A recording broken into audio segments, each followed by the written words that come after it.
శ్రీకృష్ణుని యొక్క దైవీ ప్రణాళికలో భాగంగా హిమాలయాల్లోని ఋషికూటమి ప్రేరణతో ప్రపంచ రాజకీయ, ఆర్థిక, శాస్త్ర, కళా సాహితీ రంగాలలో, సామాజిక, విద్యా రంగాలలో సంభవించనున్న పెనుమార్పుల యొక్క వివరణ, నూతన యుగం యొక్క రూపురేఖలు. హిందీ మూలము పండిత శ్రీరామశర్మ ఆచార్య, తెలుగు అనువాదము మాస్టర్ ఆర్కే. భగవంతుడు అనేక దైవీ శక్తుల సముచ్చయము. అనేక కెరటాలు కలిసి సముద్రం అవుతుంది. అనాచారము ప్రబలియున్న ఈ కాలంలో దైవీ శక్తుల ఒక పెద్ద సమూహము కార్యరంగంలోనికి దిగింది. ఈ సముదాయములోని భాగమే నేను. వినాశనము చేసే ఆశ్రయ శక్తి కంటే దైవశక్తి బలిష్టమైనది. అది సకాలంలో కార్యరంగములోకి దిగి పాడైన దాన్ని సవరిస్తుంది. సనాతన కాలంలో ఇలాంటి సంఘటనలు జరిగాయి. ఇప్పుడు కూడా అదే జరగబోతోంది. అద్భుతమైన గొప్ప పరివర్తన తీసుకురావటానికి దైవీ శక్తుల ఒక పూర్తి శృంఖల కార్యక్షేత్రంలో పనిచేస్తోంది. ఆ దైవీ శక్తుల గతివిధుల ప్రభావాన్ని త్వరలోనే మనము అనుభవించగలుగుతాము. విత్తనము నాటడానికి, అది ఫలించటానికి కాలం పడుతుంది. మనిషి చేసిన మంచి చెడు ఫలితాలు కూడా కొంత టైం తీసుకుంటాయి. ఈ మధ్యకాలంలో అందరికీ ఏ పని చేస్తే ఎటువంటి పరిణామం వస్తుందో తెలుస్తుంది. ఈ శిక్షణ మనిషికి చాలా ఉపయోగపడుతుంది. అనాయాసంగానే అన్ని పనులు జరిగిపోయి కర్మ యొక్క పరిణతిని అనుభవించే వీలు లేకపోతే ఈ ప్రపంచము అనుభవశూన్యమైపోతుంది. నేటి విపత్కర పరిస్థితులు వాటి చరమోత్కృష్ట స్థితిని పొందాయి. మనిషి తమ తప్పులను తెలుసుకుంటున్నాడు. ఈ అనుభవం వచ్చింది కనుకనే మహా వినాశనాన్ని ఆపటానికి దైవీ శక్తులు తమ పాత్రను వహిస్తున్నాయి. ఇంతకు ముందే ఈ ప్రయత్నాలు చేసి ఉంటే మనిషి ఇప్పటివరకు నేర్చుకున్నది ఇక భవిష్యత్తులో నేర్చుకోబోయేది ఏది ఉండేది కాదు. సమయం ఉండగానే దైవీ శక్తులు తమ రక్షణ కార్యక్రమాలను చేతిలోకి తీసుకున్నాయి అని మనం ఇప్పుడు స్పష్టంగా గమనించవచ్చును. ప్రతి పనికి ఒక కాలం ఉంటుంది. నిర్ధారిత కాలంలో పూర్తి అయిన పనికి ప్రాముఖ్యత ఉంటుంది, ఉపయోగం ఉంటుంది.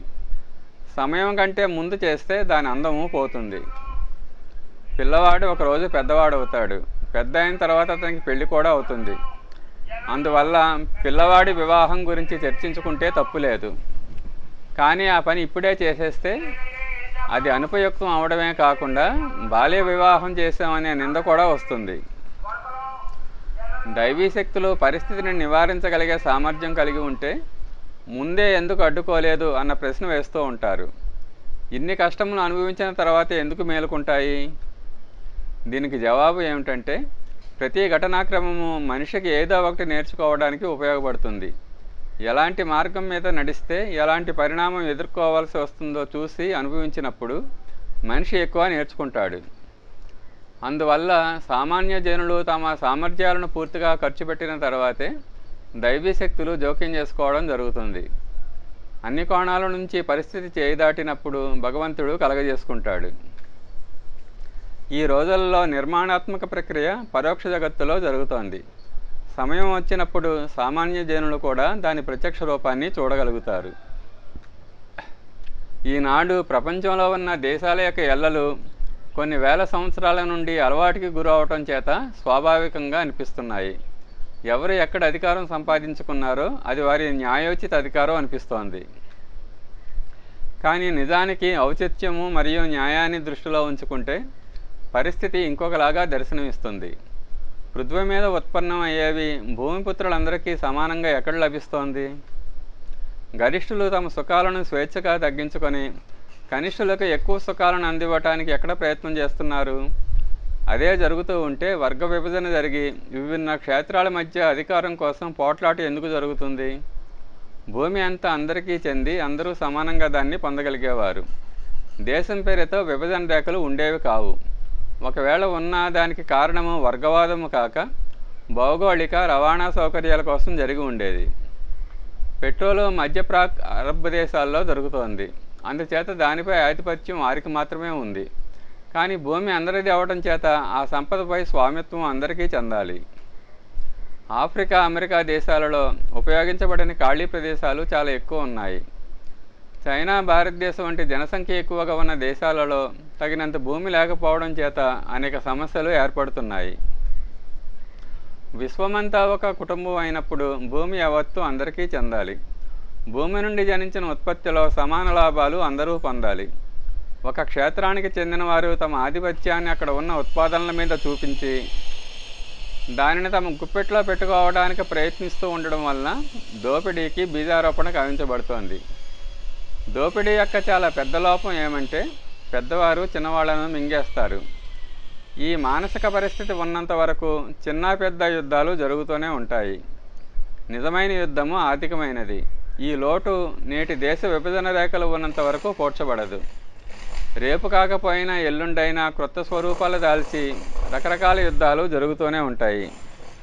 ఒక విధంగా నాశనం జరగకపోతే వేరొక విధంగా నాశనం జరిగి తీరుతుంది. అందుచేత యుద్ధ విరామం వల్ల సమాధానాన్ని పొందలేము. ఈనాటి సమస్యలన్నిటికీ జవాబు విడివిడిగా కాకుండా ఒకేసారి లభిస్తుంది.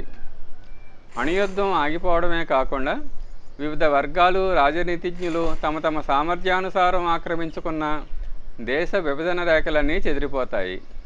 ఈనాడు ప్రపంచపటంలో ఏ దేశం ఎక్కడ కనిపిస్తున్నదో అవేవీ అక్కడ కనిపించవు. ఒక విశ్వరాష్ట్రము నిర్ధారించబడి దానికి కావలసిన శాసన, పారిశ్రామిక, రవాణా సౌకర్యాలకు అవసరమయ్యే విభజన జరుగుతుంది. వినటానికి, ఆలోచించటానికి ఇది అసంభవంగా తోస్తుంది. అమెరికా తన అధీనంలోని భూమిని ఎందుకు వదులుకుంటుంది? రష్యా తన మిత్రమండలిలో ఉన్న ఇంతమంది సభ్యులను ఎందుకు జారవిడుచుకుంటుంది? చైనా తన అధీనంలో ఉన్న క్షేత్రాన్ని మరలా వర్గీకరించడానికి ఎందుకు ఒప్పుకుంటుంది? చమురు ఉత్పాదన కావించే దేశాలు ఇతరులకు వాటిలో ఎందుకు భాగం ఇస్తాయి? ఎవరూ స్వేచ్ఛగా ఇందుకోసం ఒప్పుకోకపోవచ్చును. ఈనాటి పరిస్థితులలో పైన చెప్పిన పరివర్తన జరగడం అసంభవం అనిపిస్తుంది. కానీ మనిషి తన కాలంలో ఆలోచించినది భవిష్యత్తులో జరిగి తీరాలని లేదు. వివిధ దేశాల భౌగోళిక, ఆర్థిక, భౌతిక స్థితులలో క్రిందటి సంవత్సరాల్లో వచ్చిన మార్పును చూసి మనం ఆశ్చర్యచకితులు అవ్వాల్సి వస్తుంది. మొదటి ప్రపంచ యుద్ధము, రెండవ ప్రపంచ యుద్ధము, ఆ తర్వాత వచ్చిన మార్పులు ఆర్థిక, రాజనీతిక దృష్టితో చూస్తే అద్భుతమైనవి. ఆ మార్పుల గురించి ఆనాటి వ్యక్తులకు ముందే చెప్పి ఉంటే వాటిని వారు నమ్మి ఉండేవారు కాదు. హిట్లర్ యొక్క ఉత్థాన పతనాల మధ్య రోజుల్లో యూరోప్లో వచ్చిన మార్పులు ఎవరూ ఊహించలేనివి. దైవీ కార్యాలను చమత్కారాలు అంటారు. ఘోర అంధకారంలో ఎక్కడి నుంచో వేడి గోళాన్ని ఆవిర్భవింపజేస్తారు. చూస్తూ ఉండగానే ఆకాశం మేఘావృతమై వర్షించి పృథ్వీని ముంచెత్తుతుంది. అలాగే భగవంతుని జోక్యం వల్ల రాబోయే కాలంలో భూమి రూపురేఖ అలాగే ఉన్నప్పటికీ దానిలో కనిపిస్తున్న అనేక చిన్న పెద్ద దేశాలు ఉండవు, కనిపించవు. ఒకే విశ్వం, ఒకే దేశం అనే కల్పన ఎప్పటి నుండో ఉన్నది. ఈసారి అది ఖచ్చితంగా కార్యాన్వితమై తీరుతుంది. దానికి తగిన రూపకల్పన జరిగి సంపూర్ణ విశ్వమానవ ఏకత్వము ఏర్పడుతుంది. దీని కొరకు ప్రపంచ ఆలోచనా విధానంలో ఎంత తీవ్రమైన మార్పులు వస్తాయి అంటే దానిని తలక్రిందులుగా ఉన్నదాన్ని త్రిప్పి సరిచేయుట అనవచ్చు.